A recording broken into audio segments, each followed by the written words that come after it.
Alors, bonjour à tous. Je ne sais pas si vous avez pu voir certaines de mes vidéos.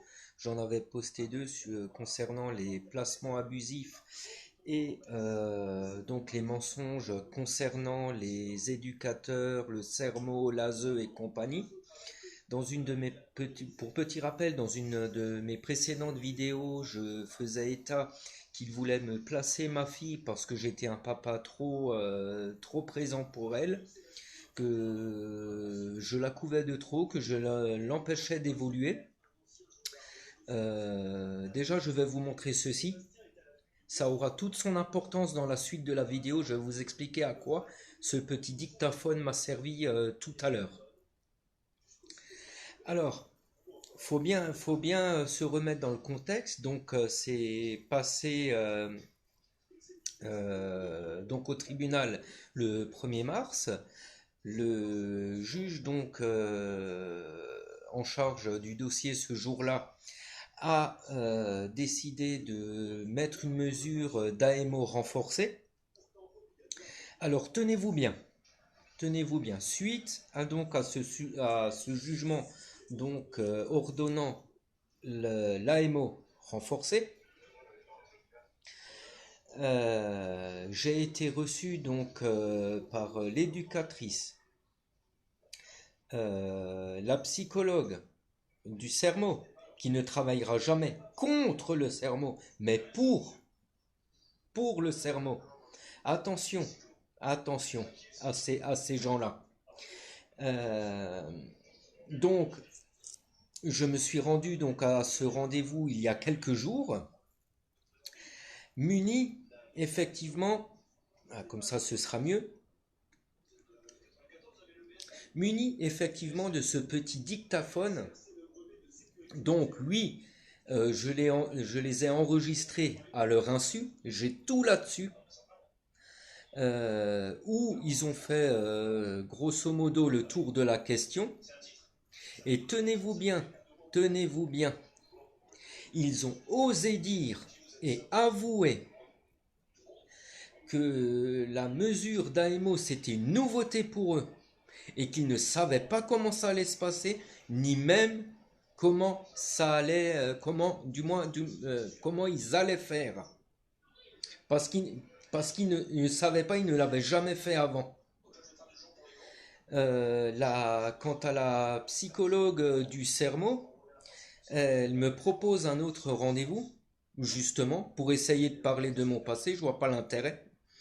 Euh, et c'est à des gens comme ça, qu'on laisse des postes à responsabilité. Des gens qui détruisent des familles, qui détruisent des fratries, et qui se permettent de raconter tout et n'importe quoi à votre sujet. Surtout le mien, je ne suis pas le seul dans ce cas-là. Maintenant, je vais vous dire une chose.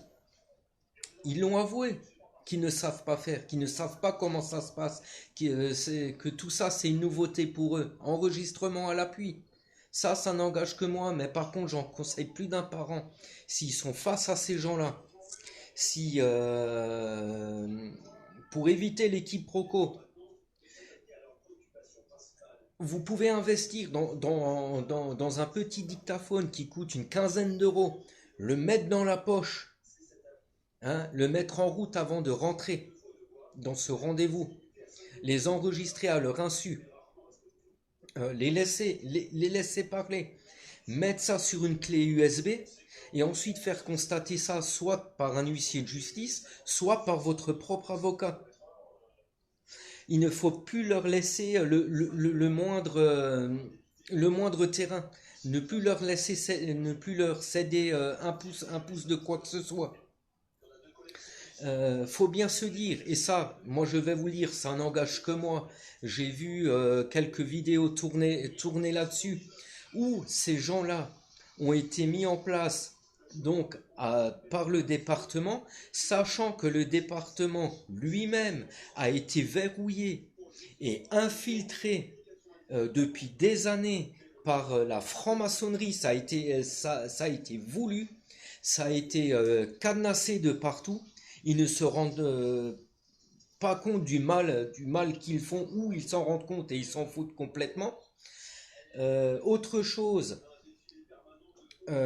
faut savoir que quand vous essayez d'arrêter un élu, de lui en parler, c'est même pas la peine. Il ne vous écoutera pas. Sachant que moi je suis dans la Nièvre, j'ai voulu alerter sur ce qui se passait, sur donc le le chantage que ces gens-là, de l'ASE, du Sermo et compagnie et j'en passe, exerçaient, le fait qu'ils vous infantilisent comme parents en vous disant vous faites mal, c'est pas bon, on a la recette magique. J'ai voulu arrêter donc Madame le maire pour lui en parler. Elle m'a demandé mes coordonnées. Hein. Ça fait plus de 6 mois que ça dure. Elle ne m'a jamais rappelé. Donc, à quoi servent nos élus locaux s'ils refusent de voir la vérité en face? De plus, et j'accuse Madame le maire de ne pas m'avoir reçu, de m'avoir fait une fin de non-recevoir, qui de plus est, cette dame qui a été élue par la population, est quand même de formation avocate. Cherchez l'erreur. Moi, je me pose des questions. Pourquoi une fin de non-recevoir? Quel est ses intérêts dans le laisser-faire de ces gens-là et de ne pas prendre en compte ce qu'un habitant lui dit? Surtout avec l'ASE et le Sermo. Pourquoi la franc-maçonnerie s'est implantée là-dedans et a tout cadenassé? Pourquoi laisser faire? Qu'est-ce qu'on attend une bonne fois pour toutes de prendre les devants et puis d'aller se faire entendre?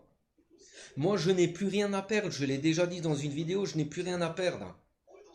Alors, qu'est-ce qu'on attend? Est-ce qu'on y va ou on continue à se regarder le nombril? Est-ce qu'on les laisse faire à continuer à nous accuser de tout et de rien, de sortir des mots, des phrases de leur contexte, voire même des situations de leur contexte et de les travailler à la sauce ASE, à la sauce Sermo et j'en passe, avec des juges corrompus qui vont dans leur sens en plus. Hein. Très rares sont les juges qui vont dire stop, ça suffit, on arrête là.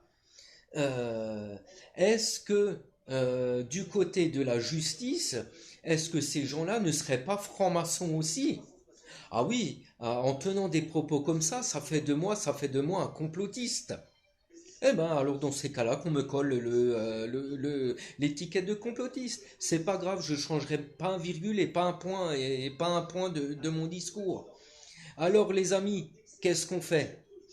On y va ou on attend encore que d'autres victimes de ce système-là soient comptabilisées? Combien de fratries, de familles seront brisées à cause de ces gens-là? Qu'est-ce qu'on attend? Alors, on se décide?